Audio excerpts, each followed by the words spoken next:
Sa video na ito, kilalanin natin si Apple David, ang kilalang PBA courtside reporter at content creator na ngayon ay laman ng social media dahil sa kanyang umano'y relasyon sa isang 18 anyos na basketballista. Sa gitna ng 15-year age gap, bakit nga ba nauwi sa isang kontrobersyal na pag-ibig ang lahat?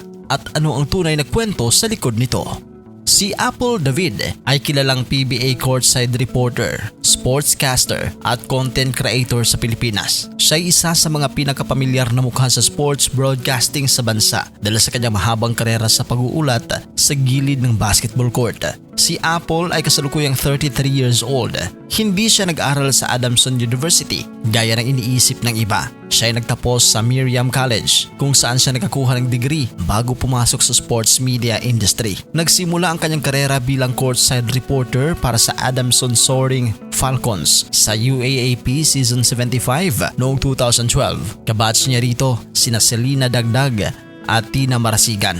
Mahigit 11 taon na siyang nagsisilbing courtside reporter para sa Philippine Basketball Association o PBA sa ilalim ng TV5 One Sports. Bukod sa PBA, naging host din siya ng iba't ibang digital shows gaya ng All In sa Arena ng Arena Plus at lumabas sa Net25 o Lingap Stories. Aktibo rin siya sa social media bilang content creator kung saan ibinabahagi niya rin ang behind the scenes ng sports broadcasting at personal insights. Bukod sa kanyang husay sa pagre-report, marami ang humahanga kay Apple dahil sa kanyang natural na ganda, charming looks at nakakahawang ngiti dahil sa kanyang karisma at presensya sa kamera. Itinuturing rin siya ng maraming fans at netizens bilang isa sa mga pinakakilalang courtside reporter sa Philippine basketball. Madalas siyang maging laman ng papuri sa social media tuwing napapanood sa telebisyon.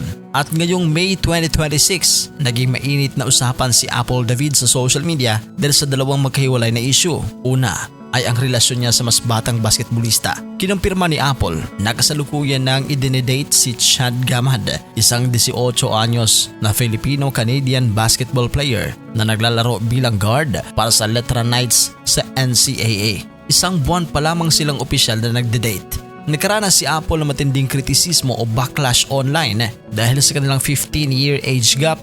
Binatikos siya ng ilang netizens ukol sa usapin ng maturity at legal consent. Sa kanyang social media live at mga panayam, hinarap ni Apple ang mga kritiko at sinabing pareho silang consenting adults at suportado ng kanilang mga pamilya. Inamin niyang isang risky relationship ito pero hiling niya na irespeto ang kanilang desisyon at bigyan rin sila ng privacy dahil masaya sila. Dagdag pa niya, handa siyang panindigan ng relasyon basta walang naapektuhang ibang tao. So, ibig sabihin yung mga 18 years old, di dapat mag-girlfriend-boyfriend kasi hindi pa fully developed. So, dapat yung mga 18 and below, hindi nag-girlfriend-boyfriend o nagkataon lang kasi na mas matanda ako kaya biglang issue yung not fully developed. Kasabay ng issue ng pag-ibig, naging viral din ang post ng dating PBA courtside reporter na si Ira Pablo Napis. Inakusahan niya si Apple ng pambubuli at pagpapakalat ng maling impormasyon sa loob ng kanilang samahan. Ayon sa kanya, may mga internal issues umano sa grupo ng courtside reporter na lumala at umabot sa social media. Inileak din umano ni Apple ang mga pribadong detalye mula sa kanilang group chat, kabilang na kung sino mga reporter ang hindi i-renew ang kontrata para sa susunod na conference. Nag-iwan ng komento si Apple sa TikTok na pinipili niya pa ring maging mabuti o choose kindness. Gayunpaman, sinagot ito ni Era ng hard pass sa'yo na nagpakitang may tensyon pa rin sa pagitan nila bilang dating magkatrabaho.